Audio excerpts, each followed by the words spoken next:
All right. Well, we were already seeing $8.98 donations come in, and also I've seen a couple $10 donations. So nice. So Paul, when you're ready, obviously not. I mean, take everything down. Maybe read out some of those Kathleen challenges for commercials, and we'll do some commercials while you're prepping. Do we want to do one of if these? If we want to cap it at 10.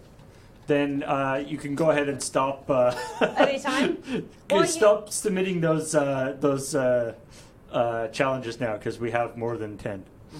There are quite a few here. Okay. Well, I mean, maybe we'll see how. If I read yours, throw in $10, or if I read something that makes you laugh, maybe throw in exactly. a minimum of $5, so to avoid PayPal fees. Even if it isn't yours, if you enjoy it. If it's something that you wish you'd submitted. Or maybe throw in a donation in multiples of $8.98. Oh, that's true. That's right. You get a chance. You don't double dip. How about for mozzarella cheese? Ooh, that's a good cheese. Hey, everybody, are you desiring some sort of fatty, unctuous substance to put on your pasta or a sandwich, or maybe slather into a croissant because there's not enough butter and oil and grease in it? Well, how about mozzarella cheese? The cheese that doesn't taste like cheese, it just tastes like calories. It's filled to the brim with all sorts of things like buffalo milk, ?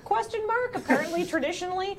You can also make it yourself if you've got, whey, I don't know. Everybody says that you can make your own cheese and it's actually really easy, but that's not stopping me from going to the store and paying $8 for tiny balls of mozzarella to put on toothpicks with tiny tomatoes when I'm feeling like impressing my friends at some sort of fancy function where I've been morally obligated to bring hors d'oeuvres, or what are they called in the UK? Croque en bouche? No, that's something else. That's a crepe puff.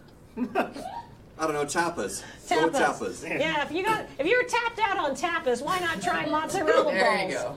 You can buy little balls at the store. They come in over packaging, and they're very expensive, but they're delicious, even though they taste like nothing. Let's be honest here. Mozzarella doesn't taste like anything. It's a vector for tomato and basil and olive oil, and in that respect, you could probably do worse, but it's still very expensive.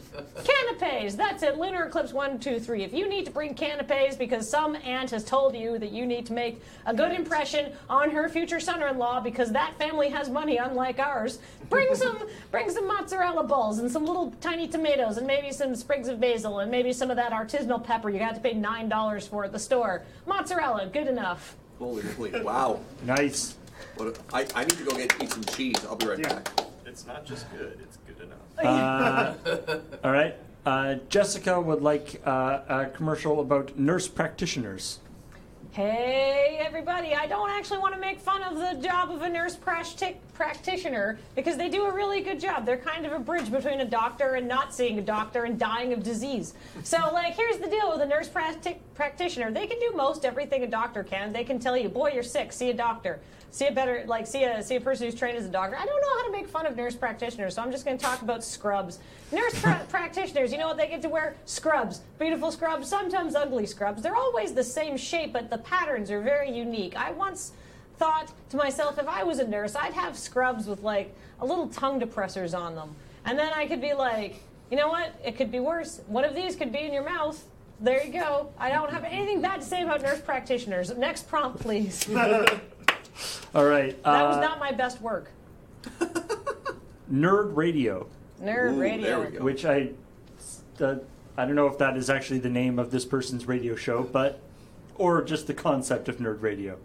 Either way. Hey, everybody, you know what you love? You love mass media formats from the past. Why not try radio? The thing that nobody listens to anymore, yet still a lot of people listen to because occasionally we get stuck in our cars and we're sick of all of our podcasts. Nerd radio, it's like regular radio, except for nerds. But if you're listening to the radio, you probably already are a nerd. I'm actually a big fan of the radio, and I listen to it a lot on an app on my phone because I'm a person in the 20th century, the 21st century even. And so here's the deal. Nerd radio, radio for nerds, what do they talk about? Local politics, also very nerdy. What else does the radio talk about? Obscure music, still very nerdy. All radio is for nerds. Nerd radio, just listen to the radio. It's not your grandfather's radio because you're probably listening on your phone. All right. I have no preparation or plans for these, as you could probably tell. All right, here's somebody saying they have a store in their D&D campaign called Slorpo Industries. Slorpo Industries.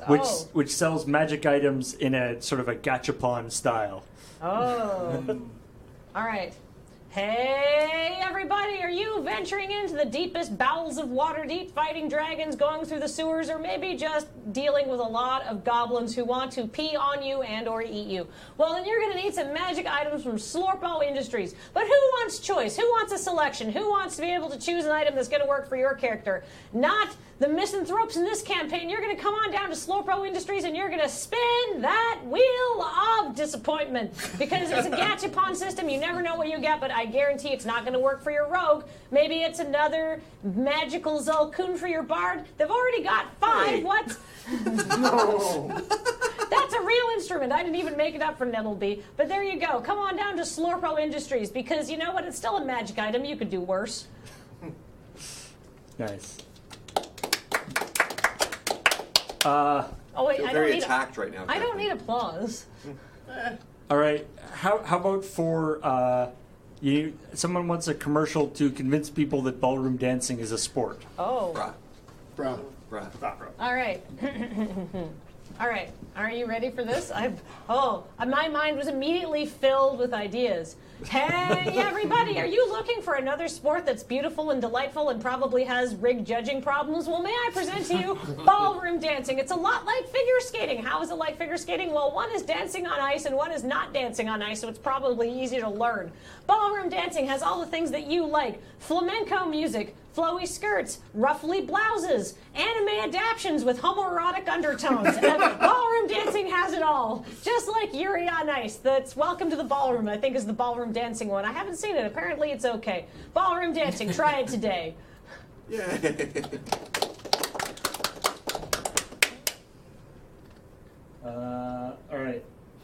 Just let me know when if you if you're tired of doing the commercials. I got a couple more in me, and then we can maybe come back to this later. All right.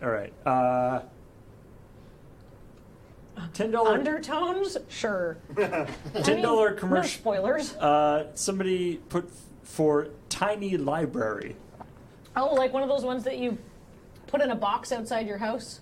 I don't know, or whether it's the concept of a small library, or maybe Very simple Library books. for Yeah. ants. There was someone that I met at Shucks who had a tiny library that they were carrying on. or libraries they shouldn't build in shipping containers. We don't have those here, but we do have, especially in my neighborhood, lots of people put these little like beautiful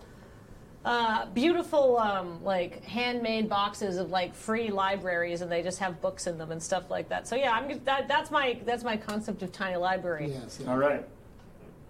Hey, everybody, do you want to encourage reading? Do you want to encourage reading but somehow fight the organized library system? Do you want to encourage reading with some sort of violent underground book trade? Well, may I present to you the concept of a tiny library. First, you build a beautiful box that it looks like maybe a book or maybe a tiny house or a birdhouse or some other structure that whatever your woodworking ability can create. Then you fill it with amazing books, and then those books go away and are replaced by the kind of books you find discarded at airports. Have you ever wanted to read 19 Nora Roberts novels? Because that's the only thing ever in a free library. We're laughing because it's too true. Yeah. Do you want to read 19-year-old Martha Stewart novel or Martha Stewart Living magazines and say, I actually probably will make the cookies out of that? That one I'm taking. Or do you just want to read encyclopedias that are so out of date they're not retro, they're just racist? Well, go down to your local free library and pick some of those very negligible books out and then say, oh, right, that's why we organize libraries for real and we have professionals to curate them. Tiny libraries. They'll make you feel good till they're vandalized by a teenager.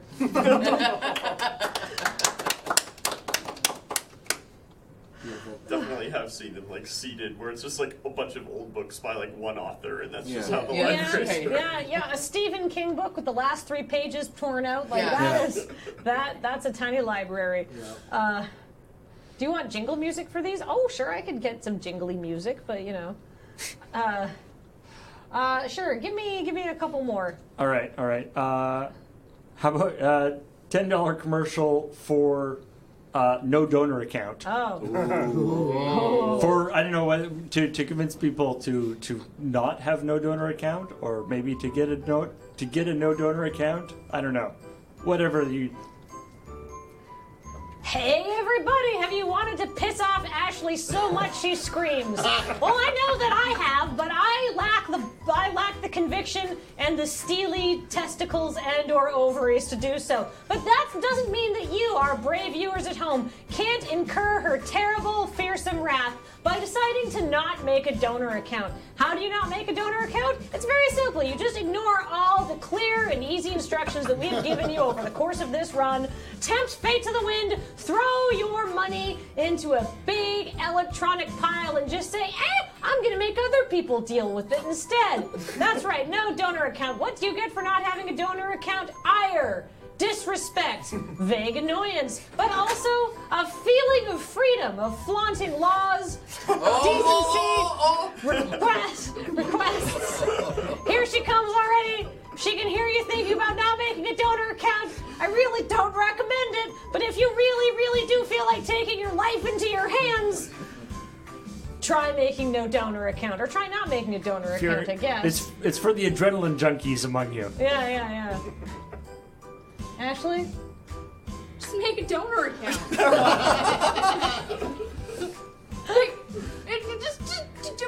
Seriously. Anyways. Joe's getting a flower ready for Kathleen too, I guess. I hear everything. I'm Yeah. all-knowing. Make a donor account!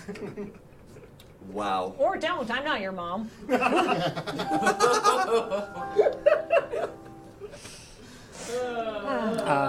All right. Here's there's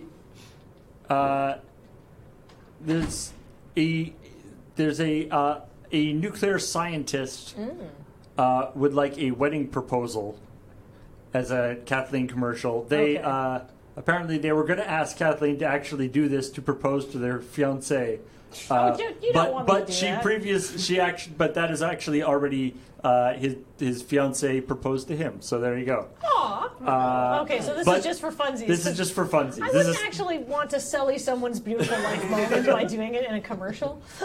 That's fair. All right, so This just to is just recap, this is a joke proposal. For the concept of marrying a nuclear scientist, I guess. And the fiance has already proposed.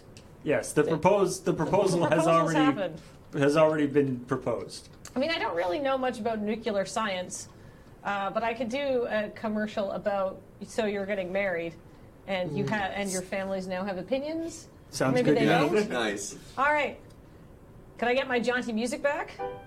Hey, everybody, have you decided that you are willing to make it difficultly...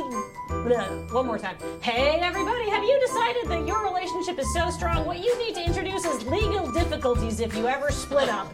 Well, may I introduce you to the concept of marriage, the time when no matter how smart and how educated you are, a nuclear scientist, so I assume you are, have decided that other people are going to weigh in with opinions about how you're wrong about everything, even though you're clearly a smart and reasonable person because you didn't ask me to make a proposal for you.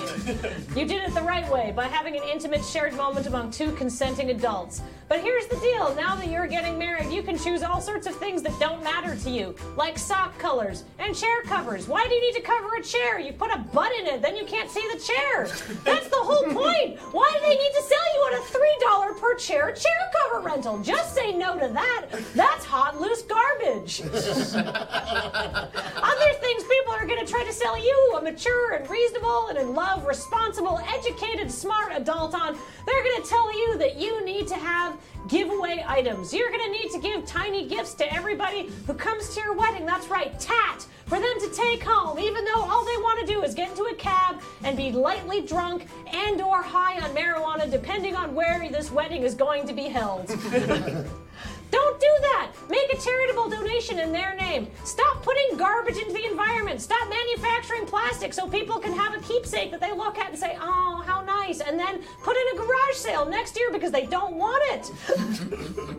All of these things, just say no to it.